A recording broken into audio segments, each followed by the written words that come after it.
Hey folks, welcome to Be Woke Vote. I'm Roland Martin, host of Roland Martin Unfiltered.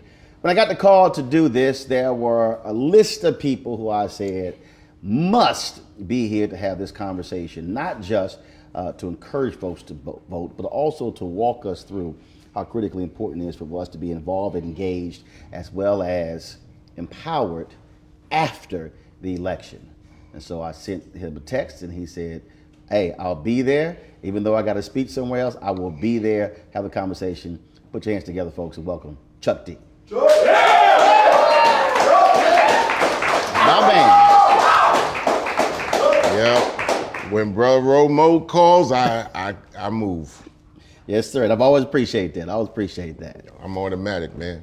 Several years ago, you spoke in Chicago. Yeah. I was living there, and I forgot it was in a church somewhere. I was in a church.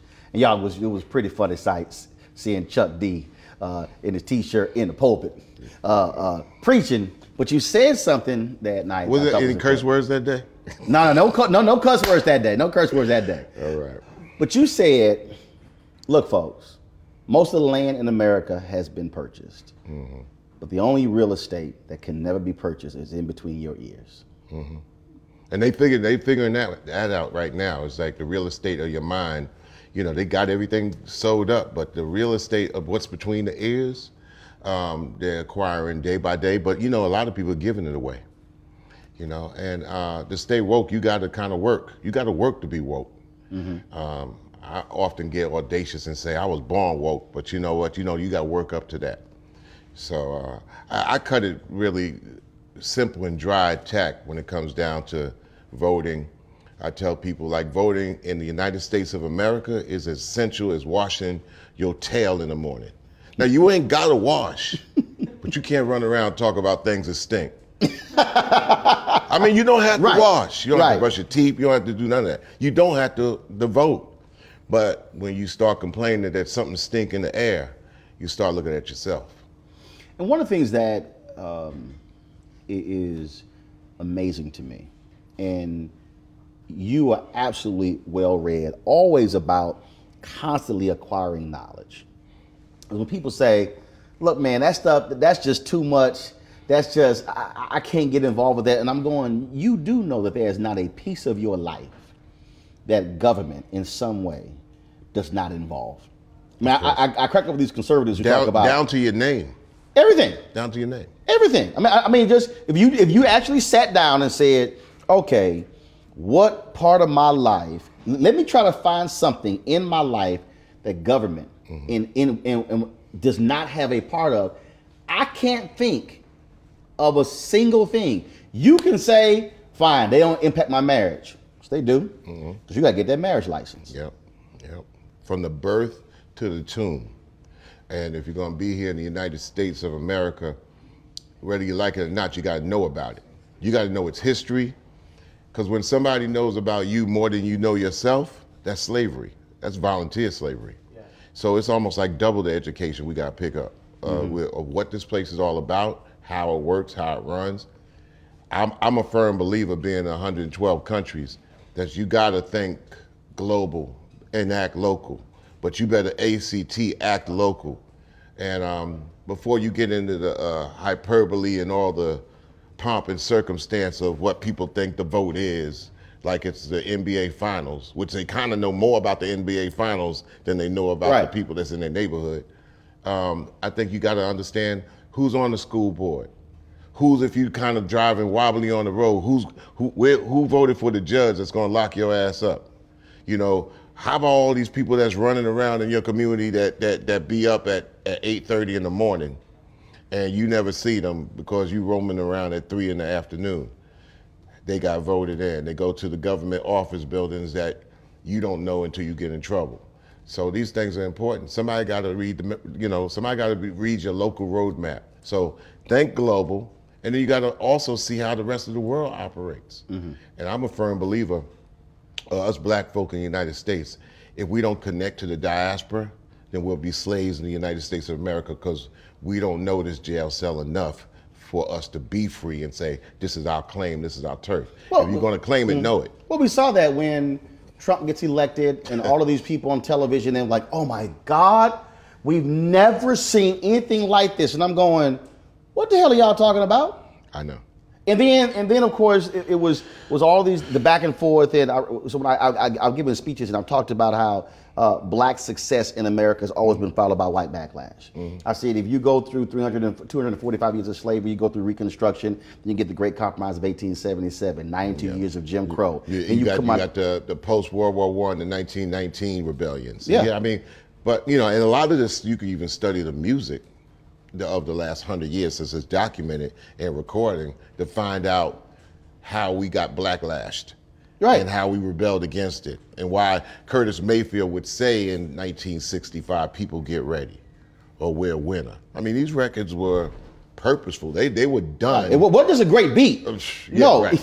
He was saying something. When you listen to the OJs, put your hands together. Yeah, Gamble and Huff songs is like, you know, getting you ready to recognize what you can't see. Yeah. And that's why it drives me crazy when I'm talking to folks And they're like, man, what? Okay, you keep bringing up all this old stuff as if, and they would say, but that stuff doesn't matter. And I said, really? So when former Governor Terry McCullough for Virginia, when he said, I'm gonna give pardons to 13,000 formerly incarcerated folks, and the Republicans said, no, you got to do it one by one. You just can't do 13,000 at one time. And he was the first governor to go, do y'all know where this law came from? He said, 1902, a state legislator stood on the floor and said, we're going to pass this law to keep the darkies from voting. All of these governors in Virginia had been using this law, tough on crime, you're not going to right to vote, and the basis of it was to keep black folks from voting. And he was the first governor to say, no, we're going to go back to why this law is on the books. And then people kind of like, oh my God, I can't believe that. And I'm like, so all you fools who are saying that something that was passed in 1902 has no impact in 2016, it did. Right. And they were just stunned. I'm like, yes, we can go through numerous laws that are still in the books. Yeah, we got to keep those stats as much as we keep the stats of our favorite football team. Keep the stats. Somebody got to keep the stats. Who's the stat keeper that turns these stats into facts in the practical real life? But we act exactly. It ain't like, all right, let Roland do it, or I'll flip on when I want to get woke, because Roland got it covered. I mean, like I said, it's essential to washing yourself. You have to. I mean, you got to adult up at some point. We know today that they said, 40s to 30 and the 30s to 20 and all that, but 10 ain't the new zygote, and 20 don't want to be 10. So we got to say that, all right, when you age up, your responsibility up, it ain't for us, it's for somebody else. It's really for those after us. It's for our kids and all those younger, that we have to be able to understand what's coming at us, because it's coming at us at a super accelerated rate. I mean, everybody got a computer attached to their hip. Right. Now, is it a toy or is it a tool? So when you go into it to do the toys and you like this all day, you a bot, that's one thing. But what are you about? And it's going into it and say, okay, we got to keep watch on this. It's our security. It's somebody watching your back of the stats. And there's been so many games played. And the reason why we can't always jump on millennials and millennial disactivity is because these are different people, whether it's the love or hate, different people than it was 20 years ago. People have moved in and people have died off. Right. That's why you always got to keep it like this. You got to always keep the momentum of letting you know. And when you get that person say, oh, I heard this before. I said, you might have heard this before, but the next person ain't heard it at all. So it's a relentless upkeeping of watching your back. Oh yeah, I mean I have. And the other thing is understanding that you don't have to get caught up in the game of, okay, but I didn't go to college. Look, my mother and my father did not go to college. My dad worked for Amtrak when he got furloughed, so they were paying him to stay at the house. My dad watched 5 hours of news a day. Right. Read the paper. And I don't think people understand. He didn't read the paper. No. He read. You know how in the classified section they had like a little hole. Right. And you find this little small article in the bottom right hand corner. Dog, he read that article. He covered it. So he would finish the Sunday paper Friday. Right. And I was like, bruh, the new Sunday paper about to come out. Because see, then I couldn't even touch the paper. I couldn't touch any part of the paper until he read the whole paper. Well, to us folk, man, the newspaper in the past, for those that understood that they didn't want to get pushed down a flight of stairs of society, that newspaper was the cell phones. And people went through that newspaper and said, I won't be left behind.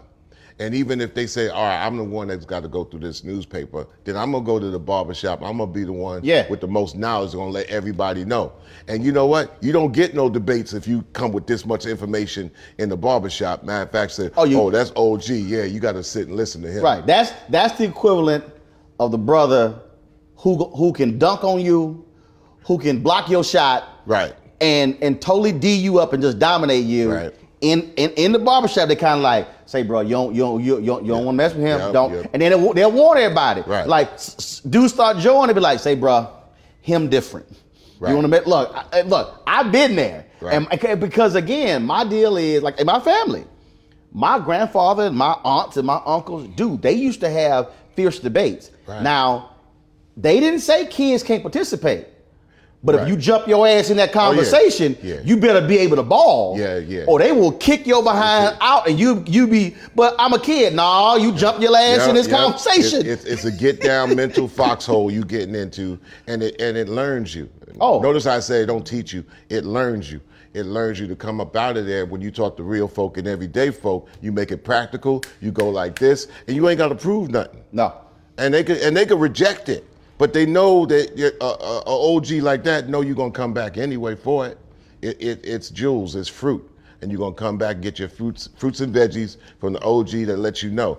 I think if there is, and this is not a millennial accident, it's done on purpose, that they made the gadgets God, or they made the gadgets seem like God to tell us everything about everything and make you really search hard to find yourself. So people are all, this is the worldwide religion, regardless of what anybody thinks, the electronic religion is the worldwide religion through the phone. So everybody's got their heads angled into that.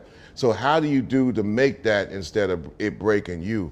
You have to be able to have at least the millennial audience and crowd at least make education not shameful. Right. And also make it say, all right, you know all this, so why are you just keeping it to yourself? Because you're afraid to be the smartest one. Like, if somebody comes out and got their best gear on and all this, somebody might say, damn, they coming tight, they kind of like, coming right and real. But if you show off your mind, it's like, why are you showing off? You trying to make us seem stupid? And it was never like that. It's like, you letting us get these jewels now because you got our back. Because you can't give us no money.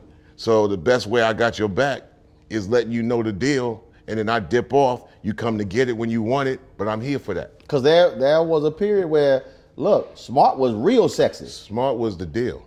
I mean, you said it, and was it, but one of the things that's interesting to me when we talk about millennials or Gen X, Gen Y, because first of all, look, baby boomers said the same thing about Gen X folks. Of course. The exact same thing. So it's not, so I tell millennials, look, ain't nobody picking on you. It's a rites of passage for the previous generation to say, y'all don't know shit. Right. Like, culturally speaking and musically speaking, I always say that people my age and even my parents' age rejected the musics of their parents. Right. They didn't want to bring the blues. My parents didn't want to bring the blues into the house, and my grandparents would bring the blues in the house. But you know what? That's a generational thing. Right. Me as a culturalist and a historian and a musicologist says all this counts. Now, I ain't here to try to sell it on anybody, but we can't say it never existed. Right. And we can't get mad if somebody on the outside and the rest of the world pick up on it and know more about it and love it and you don't. We got to kind of teach you to embrace what was already here. So my niece, my oldest niece, Atlantis, and so I drive her crazy because she'll say some stupid stuff and crazy stuff. And so I created hashtag the Lanny Chronicles. And so I'll hit that video, dude, and I'll post that bad boy. I'm like, y'all don't believe what the hell she just said? So they must be running from you in the crib. Bro, here we go. Oh, my nieces and nephews, they know I do not play. And so one day, first of all, her biggest thing is she hates the fact that she'll say, hey, Uncle Roro, did you know? I'm like, yeah, I knew that. And she's like, okay, can that just be one thing one day that I know that you don't know? I said, you're going to have to work for that sucker. And it kills her. It's like, so one day she asked me something, and she's like, hey, did you know so-and-so? I was like, no. And I'm sitting there, and I knew. And we're just driving, driving home. I'm like, okay, drive on. She just talking away. And then I go, well, yeah, boom, boom, boom, boom, boom. You told me you didn't know anything about this. I was like, okay, I was lying. I just want to see. But the thing is, what I'm trying to get her to understand is you have got to be in a constant pursuit of information. Right. And you've got to use what is at your disposal. And so when she came and asked me some question about when she was her class and she was in college, I was like, well, yeah, I'm like, here's the deal. I said, well, come with me. So we go to my library. And the question. And your library is just not wallpaper. Oh no. And the question started with something in the 1800s. She asked the question, and all of a sudden, she literally walked out of there with 8 books that went from 1800 all the way through 1960s. And so I was kind of like, okay. I said, so you know Brown versus Board of Education. Okay, here's Charles Ogletree's book. Okay, here's this book. Here's the first black senator. Okay, here's this book. And she was like, I said, that's what happens when you ask me one question. But if I didn't have the books, right, or the DVDs, right, or the documentaries, then I'm not able to teach. And I said, you can't be in my house. And then you got to rely on links and electricity and make sure that you got Wi-Fi, maybe, and maybe that will work. But this is a time where you have to stock as many people up as possible to challenge information. See, don't believe the hype. When we made that record, and it was partially from Noam Chomsky, because I went to school, had to do a thesis on this dude. And I said, well, it ain't I'm embracing any white history. It's not I'm embracing all this information because I want to, and I think it's a wonderful thing to drape myself in. You got to stock information to challenge information, and the information sometimes we call it BS. If you don't know nothing, how you going to challenge something that's coming at you? Right, and you got to anticipate the question before. See, that was the deal. Cats used to always say, dude, you ain't never got on CNN. I said, hell no. Right. I said, because I knew what in the hell they were going to ask. I remember in 2012, man, we're on the air, and I'm blasting Mitt Romney's speech. I said, he says nothing about housing. He said, so John King goes, well, no, Roland, because, Romney was from Massachusetts, John King from Boston, so I know everything about Mitt Romney. Right. And he's like, well, no, Roland, that's not correct. He does have a housing plan. I said, where is it? Now, 2 weeks earlier, I'd already written a piece on his lack of a housing plan. Combed through his website for 3 days, didn't find it. And so it's like, you're going to challenge me. And I guess he thought because I'm John King. Right. I'm the Magic Wall dude. I know. And I was like, no, dude, here's no housing plan. Right. And Anderson was like, okay, well, we'll sort it out later. I'm like, we ain't sort the shit out later. Like, they turned it into a TV show on you? It was like, I said, oh, okay. So we went to a commercial break. The phone, I went, let me double check just in case he put a housing plan on his site in the last 24 hours. So they came back, me and Ari Fleischer were talking. I said, oh, by the way, before we go on, I said, I checked during the break. Ain't no housing plan on his website. Okay, they got all quiet. But then it was like, okay, you showing up. No, the man gonna challenge me on TV to tell me he got a housing plan. I know he lying. But again, if I don't have that information, I can't fire back. Right. He can hit me, and so it looks like, well, he knows more than you do, so therefore he just owns you. No, and that was the piece I'm saying. You always got to know what they gonna ask, and then what they gonna ask the second and the third and the fourth question, and not the first. It's sort of like when you play the dozens. You can't be too deep. Right. You got to have about 6 or 8 or 10. Right. So when you use your first 2, you like, oh, I got some stuff in reserve. That's what also I try to teach these cats. In sports, we're in such a sports-laden country or world, if you want to. There's 8 ESPN channels. I don't know what for, but you anticipate the pass. You anticipate what the defense is going to do. The average person, whether they're 6 or 7 or 8 years old, knows that. But you also got to mind up in your regular life to anticipate the BS coming to you, especially if you're black. The advantages that we had in that last century, right? That was just that other century that we came up out of, is that, well, at least I knew when I was growing up, I knew I had the advantage as a black student, a black person, black man, black kid, whatever, is that I knew everything about them. They didn't know nothing about me. Right. Different now. It's different now. Our stuff is all over the floor, all over in the air. People know more about us or anticipate our moves more than we kind of know about ourselves and anticipate what our next move is going to be. That's the area we got to build up to be woke. And I think when we talk about politics and even voting, I dealt with all these people in 2016 who were angry with Hillary Clinton because of the super predators comment. And I had people coming at me, oh man, you were sitting there supporting her and Bernie was the guy. And I was like, ask y'all a question. I said, y'all vote for Obama? They said, yeah. I said, that means you also voted for the man who wrote the very bill. They were like, what do you mean? I said, you mad at Hillary for making a comment about super predators tied to the crime bill. but you were cheering the man who was the Senate Judiciary Committee chairman, who actually wrote the very bill, Joe Biden. I said, now I'm not hating on Joe Biden. I said, I'm just stating fact. You hate her because of the comment, and you say you don't like her because she was supporting the crime bill, but you had no problem cheering the guy who wrote the crime bill, who still defends the crime bill. But then it was like, I said, oh, I'm sorry. But Ro, you the play-by-play announcer on politics, man. Cats be coming in on the third quarter, man. It's like, yo, man, you the play-by-play and the color man of what's going on. So they got to kind of like step back, make their decision, but they can't challenge you on it. I mean, you've been following the game since the warm-ups. So I'm like saying it's like that's a moot point if somebody trying to come at you like that. But I was trying to show them you mad at her and you saying, no, hell no, I ain't gonna vote for her. But you were riding with the dude who wrote the crime bill because the brother picked him. That's the complexity of the monstrosity of confusion that politics gives in this country, especially it has spiraled up to now. It started way before that. It's just that you got to give and take, and you got to know, and you got to anticipate moves. And then I'm saying the most important thing is it's like, know your damn county. Know your damn county. Know your town. Know your community on the voting tip. Know where your kids is going to school before they zone them out. Right. Know that, all right, man, I done paid this money this time. I don't want to pay a damn bit of tax, but the tax I do pay is going to pay this much. It's like, yo, so at least know that much before you try to catch and say, well, I want to just follow the Super Bowl of politics.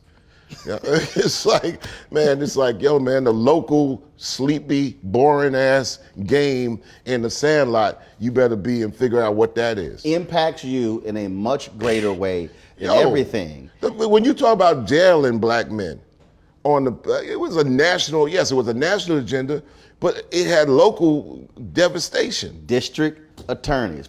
Finally, in the last 4 years, it hit many of the activists. Whoa, hold up. Shit, if we change the DA, hell, that's who's deciding whether we gonna arrest folks for marijuana or not. And so what then happened? Crashed in Philadelphia. Aramis Ayala, the first black state's attorney in Florida. You had Kenneth, why is escaping me? The brother who was in Brooklyn, Kenneth Thompson, who passed away. Of course, Marilyn Mosby, of course, in Baltimore. Kim Fox now in Cook County, Chicago. All of a sudden, Craig Watkins, who was the first DA and first black DA in all of Texas, who put in that basically the group that retested DNA, upwards of 30 cats freed because who were not guilty of the crime. And all of a sudden, folks like, oh, damn, I'm like, yes, as you said earlier, yes, those judges who nobody care about, that's who also are making those decisions. We hollering about somebody who's a House member. Well, hell, there's only 200,000 people in federal prison. The other 2 million in local and state. And and so I'm like, yo. And those numbers swole up over the last, 30 years? Yeah. From almost like 100,000, 200,000 up to 2 million. So the statistics are blinding if you never see them. And then I think the other great point, I think, when you talk about why you have to know local. I had the advantage of, again, parents who were not college educated, parents who combined never made more than $50,000 a year, raised 5 kids, owned their own home. But their whole deal was, you know what, we're going to start a civic club. Right. And, all right, you know what, we tired of these overgrown lots. They would go, who's responsible for cutting these lots down? All right, well, somebody with the city, this is the agency. Okay, we're going to go to that agency. Okay, well, we got these abandoned houses all around that are turning to crack houses. Who's responsible for tearing those houses down? Bruh. They just methodically went through. Then that thing went from, you know what? We need some new streets. We need some street lights. We need our park refurbished. Well, how does that happen? Well, bond project. Okay, what's the next bond project? These were just regular, ordinary people, man, that transformed the community. But you had haters. You had haters who were saying, man, y'all ain't gonna do nothing. And they said, oh, it's all good, we're gonna keep meeting. But the haters benefited from also their work. And that's the thing, man, that I'm constantly trying to get people to understand is that stop, like I tell a lot of the Black Lives Matter activists, I'm like, yo, you don't have to start a new organization. Right. I said, go to the NAACP meeting, find out the last election, how many votes they had.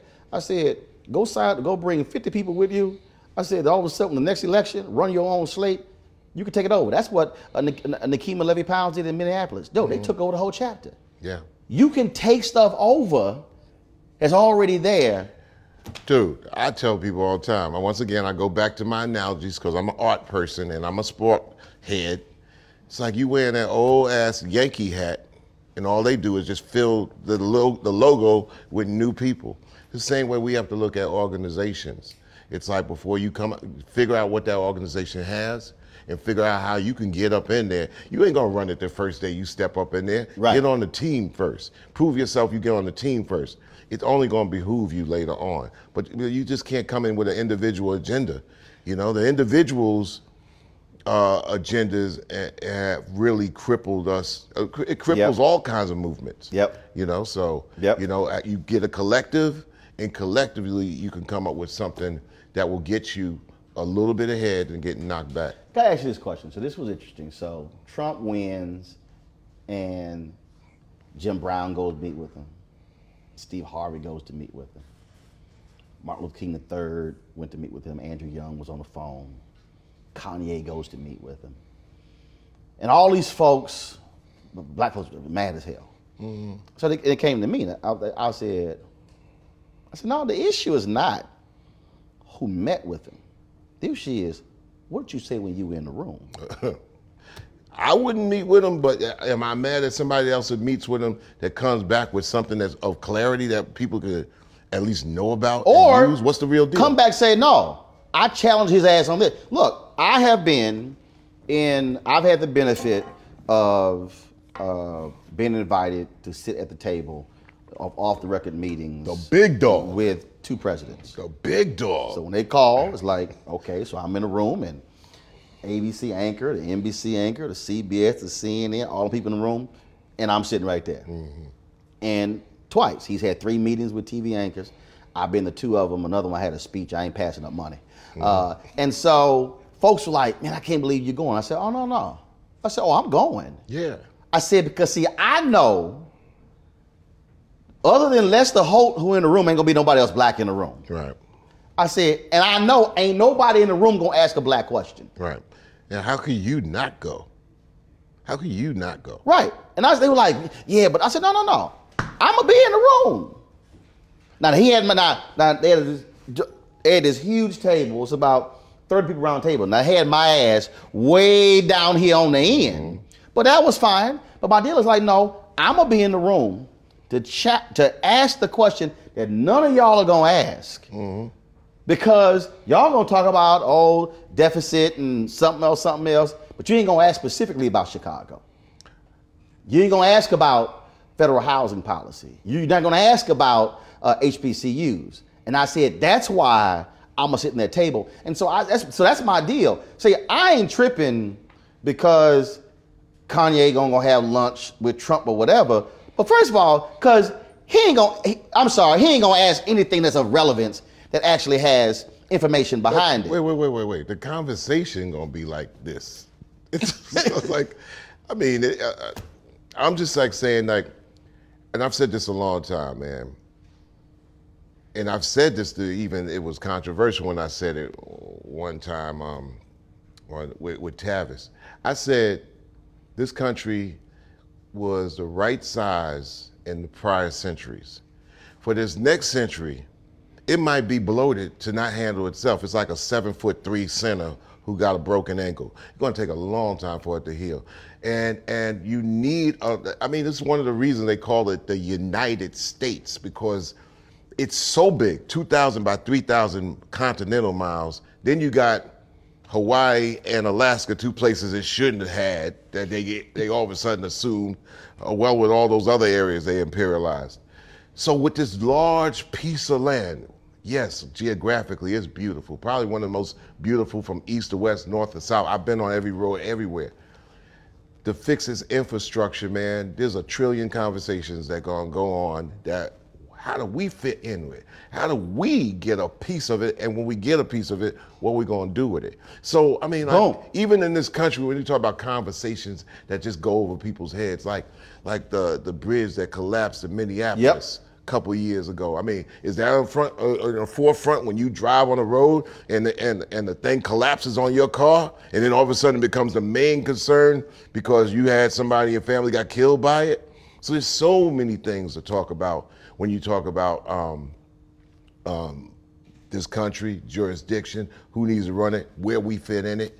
If there ain't no job, somebody got to fix these things. Can we actually be in on some of that? Right. If you're gonna live in a place, you got to know about a place. At least we know, like, our people when we're in the Caribbean, they got to know about infrastructure. They know they culturally into the whoop and the music and the culture and all that and social different dynamics. But they also got to figure out how we get food imported into this island. Right. How do we get something that we got worth something to export and bring money back? How do we get past a storm? You know, everybody just ain't in this bread and circus grown at 28 years old because they feel that, you know, I ain't got to be old and grown yet until I see I got to be in. That's got to be when I'm 35 or something like that. They got to figure out how to live in the rest of the world. Like, okay, you old enough, now figure out how you live as an adult and bring some people in and up.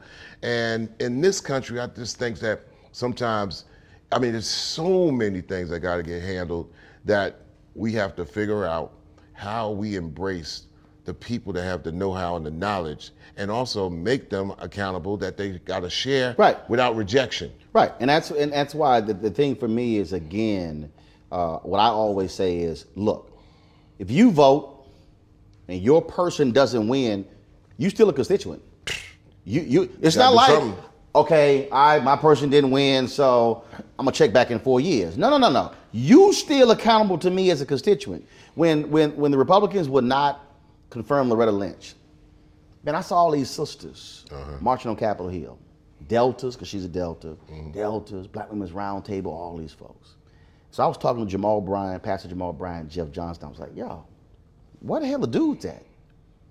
I'm like, where the dudes at? I said, this sister's getting screwed. What I do? I said, you know what? I said, we gonna create Brothers for Loretta Lynch. We ain't asked nobody. We didn't ask permission. We said we just gonna do it. Doc, we sent the thing out. I talked about it on television. I talked about it on radio. We were like, yo, on this day, meet us at the fountain across from Capitol Hill. Meet us there at 9 o'clock. I called 2 members of Congress. I said, yo, I knew they could walk us in. We ain't gonna have no issues. Man, almost 200 brothers showed up. Most of these cats had never in their life been in the halls of Congress. They ain't putting no terrorist alert up. Bruh, the security Amber came alert, out of black everywhere.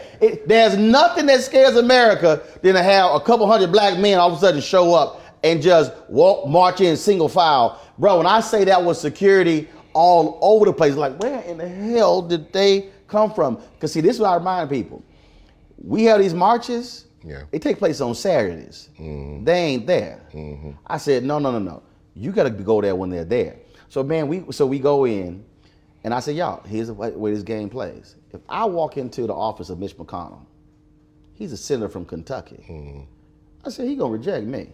So I said, which one of y'all brothers from Kentucky? Come to the front of the line. You gonna lead us into the room. And so Apple, Mississippi, so Thad Cochran, Senator, Mississippi. And so he was waffling on Loretta Lynch. I said, no, who from Mississippi? You're gonna always find somebody black from Mississippi, okay, in your group. Always. They say, I'm from Chicago. No, where your people from? Mississippi. Right? Bring your ass to the front line. They gonna be from Mississippi or from Alabama. It don't matter. Dude comes to the front of the line, bruh, she ain't trying to sit here. Well, no, we don't have any available appointments. We wait. Now, she's sitting there, she's kind of like, well, is it possible, it's a lot of y'all. Is it possible that y'all could wait in the hallway? Nope. But let me tell you how I love black women. So it was 3 women who was sitting already in the room, and they listening. And they listening while we there.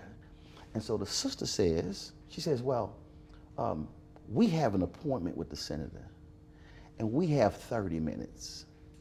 I will give him 10. And she's like, okay, we can't do that. We can't apportion your time. And so Doc, we don't move. They come out, the senator's real busy. And so they tell one of these other brothers who's with us, they didn't come tell me, because they're like, okay, he the leader. So they came to him, so if we have another room, if y'all could wait in the other room, we can try to work it out. And he goes, okay, we'll do that. Now, I'm over here talking, but I'm hearing. And he comes over, I said, we ain't moving. And my look in my eye said, your ass don't get to make those decisions. We're gonna stand right here. By 10 minutes later, the senator can meet for 10 minutes. Our presence, so, because there's nothing like the presence of black men. Right. They felt that presence for like 20 minutes. It was oppressive. It was like, these Negroes are not leaving. We might want to make this happen. So he comes in, you know, he's so damn old. He can't barely hear us.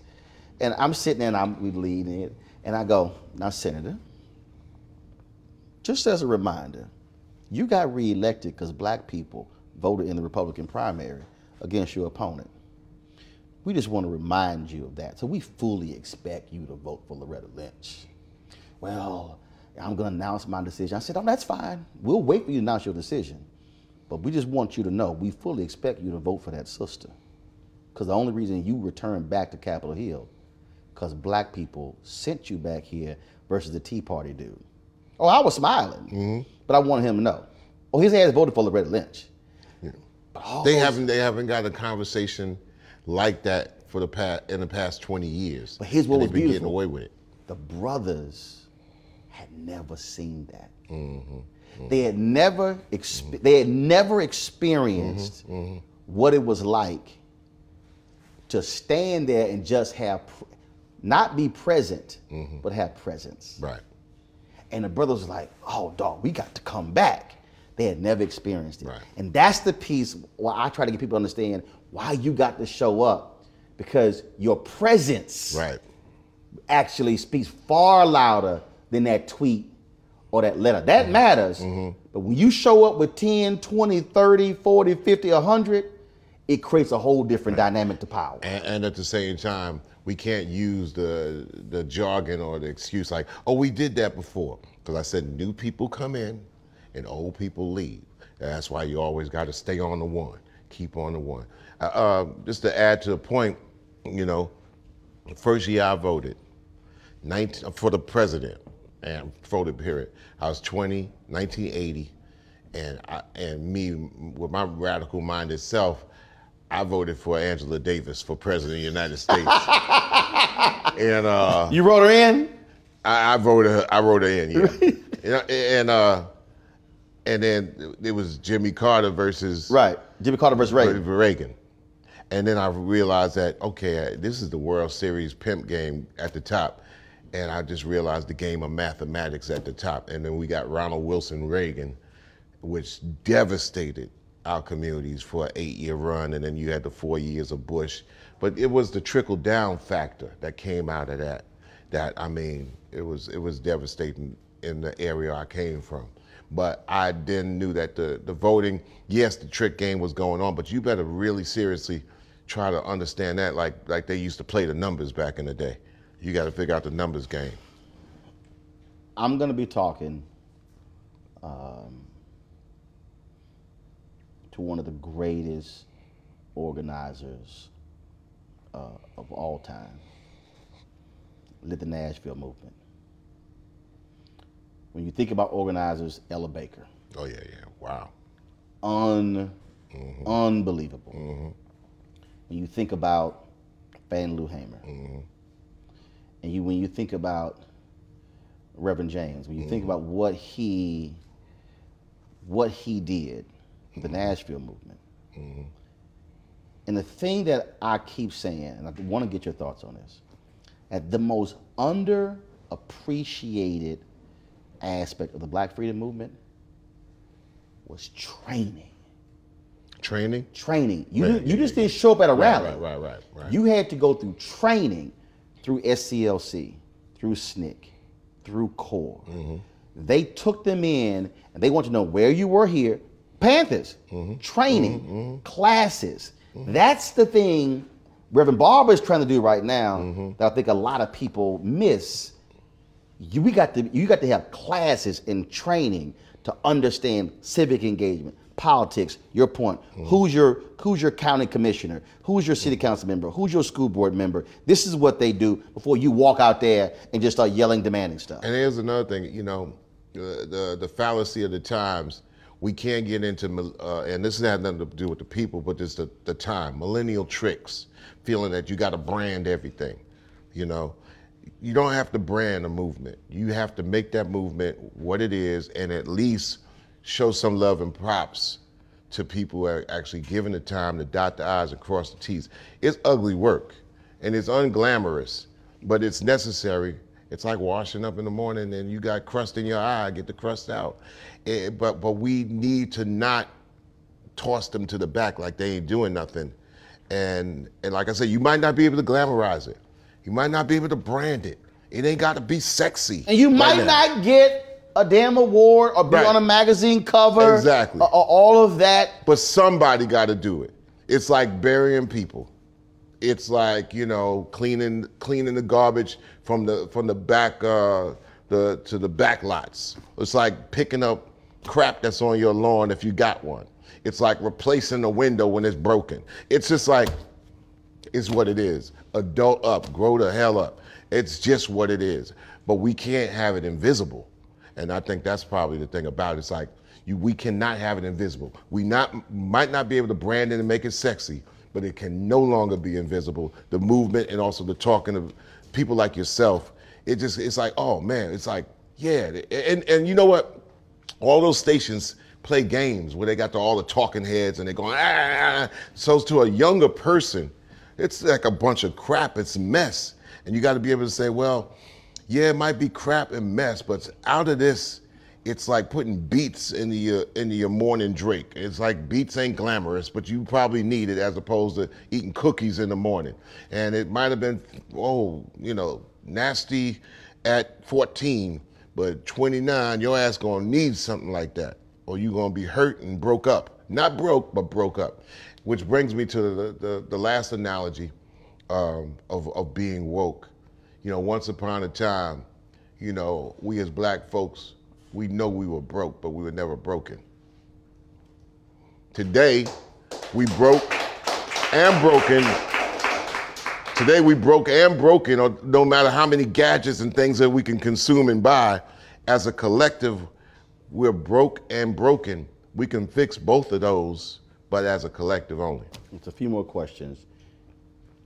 We've talked a lot about education. Ice-T did a documentary on rap. Art of rap. Art of rap. Yeah. And I talk about this all of the time because I've interviewed athletes. I've always tried to explain to people, you gotta stop calling these cats dumb, because if you sit down and listen to them break down plays and call things out and sit there, and if you watch Dwayne Price with the Fort Worth Star-Telegram, used to work there, did an article on Michael Irvin, and the whole thing was how Michael Irvin watched tape. And Irvin was like, okay, look at his left foot, and it's at a 45-degree angle, and so, okay, he's gonna do a corner blitz versus if his foot was here. So this is how his hips are moving. It was an amazing article because he was studying every single thing about his opponent. In that documentary, they showed how you lay out your rap, how you lay out your raps, and it was just this. And I'm sitting there, and I was kind of like, and I'm fascinated by it because somebody's thinking, oh man, check up this, they're talking. No, you were going through how you're constructing it, putting it together, and that was knowledge behind it. There was a process behind it that I was like, yo, I said, that was just amazing. The same thing with voting, but also what we do after the election. Exactly. If we don't go through that, learn the craft Right. Not just, I'm gonna just go spout some stuff. No, no. Learn the craft, know how these things work. I pull these young cats who keep popping up on TV, and I'm like, you don't know what the hell your ass doing. Wait, well, voting is just the uniform and the kicks of the game. That's just the uniform. Now you got a uniform and a jersey, and now you can play. After the vote, now the game is on. It's like, that's just the way it is. They don't have a lot of people like yourself that can break that down. And they don't magnify this because it behooves a lot of situations that have a dumb society, black, white, green, or whatever. You know, so the same old new tricks can be played. I tell people all the time, it's like, I stick to culture, music, because in our culture, there's a schematic that's already reflected in a roadmap to the future just in the songs. You can follow the songs to get Black history by default. That's one of the reasons why the radio stations don't want to kind of like have DJs that talk or play the music that has the words and the times in it.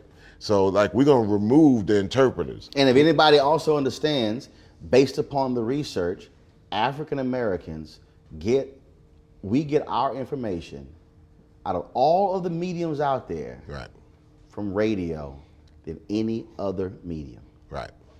What's the only thing you could put to multitask to? Although I do see cats in their whip trying to look at the screen at the same time, but you know, radio has a dynamic multi-purpose for our, if we want to call us a demographic. You know, it spews the past, tells you where you're at in the present. It also foresees a roadmap for the future, and you can multitask because you got to multitask, doing all these other things that get you just your head over water. So, I asked I actually supposed to ask me, and they said, man, look, your TV One deal ended. They ended the show. They chose not to do a new deal, which is fine. So ended 13 to 14 years there. Left CNN 5 years ago. They were like, man, why are you creating Roland Martin Unfiltered?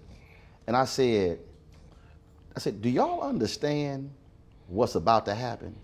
They said, no, what do you mean? I said, Tom Joyner retires December 31st, 2019. Mm-hmm.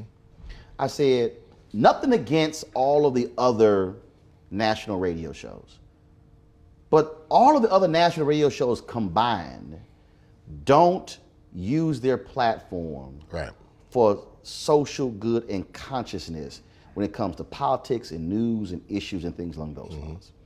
I said, that means when 2020 hits, we are not going to have a daily vehicle that serves as our town hall. Right. I said, so I could try to go get me a gig at one of the other networks, but I don't want to. I said, we've got to have that. I said, because when Justin Fairfax, when the Democrats did not want him to even speak at the state convention, I put him on my TV One show. Pumped it up, they fell back. Put him on 2 more times before the election, he wins. The cable news networks would not book him before the election. He wins, becomes lieutenant governor, all of a sudden they call. He tells his staff, no, my first post-election interview was with Roland Martin because he put me on when they wouldn't put me on. I said, guys, so my show ends, so you no longer have a daily television show for black folks on the cable network. Tom Joyner ends next year. I said, where are we going to go to get unfiltered, unapologetic black news and information in an election year? I said, that's why. Also, they were like, what? I was like, y'all, it ain't gonna happen over there on these cable news networks and broadcast networks. With all the gadgetry that's out there, the electronic, the digital era, the human connection is the thing that makes these things work. Where's the human connection, the interpreter that breaks all that down for me? So it's like I said, back to the sports thing. It's why people, if you took the announcers away from the games, how many would be clued into the games? You take the interpreters that's able to break down what we see as a people from our perspective. You take that away, politics is totally boring and disinteresting.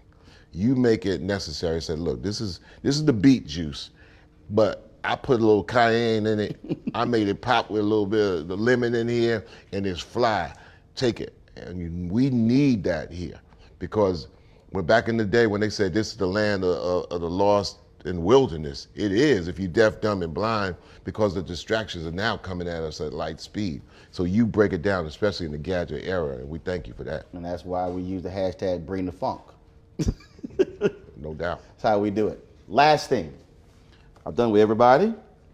Somebody roll up on you. Chuck, I love your music, man. Please sign it. Let me get a selfie. And you go, all right, I got 30 seconds. You got 30 seconds to tell this young cat, or middle age or older, why they must vote and must be engaged. Go. You grown, you ain't a child. Voting is about like washing your tail in the morning. You ain't got to do it, but don't go around saying something stink. And I tell them that, and that usually sticks with them. That's 15 seconds, y'all. Chuck D. Always appreciate it. Thank you, guys. Appreciate it.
fam. Want to check out Roland Martin Unfiltered, the blackest show on all of digital, cable, and broadcast. Check out our audio podcast. There's only one daily digital show out here that keeps it black and keep it real. It's Roland Martin Unfiltered. Press play. You want to check out Roland Martin Unfiltered? YouTube.com/Roland S. Martin. And subscribe to our YouTube channel. There's only one daily digital show out here that keeps it black and keep it real. It's Roland Martin Unfiltered. See that name right there? Roland Martin Unfiltered. Like, share, and subscribe to our YouTube channel. That's YouTube.com/Roland S. Martin. And don't forget to turn on your notifications so when we go live, you'll know it. You want to support Roland Martin Unfiltered? Be sure to join our Bring the Funk fan club. Every dollar that you give to us supports our daily digital show. There's only one daily digital show out here that keeps it black and keep it real. It's Roland Martin Unfiltered. Support the Roland Martin Unfiltered daily digital show by going to RolandMartinUnfiltered.com. Our goal is to get 20,000 of our fans contributing $50 each for the whole year. You can make this possible. RolandMartinUnfiltered.com.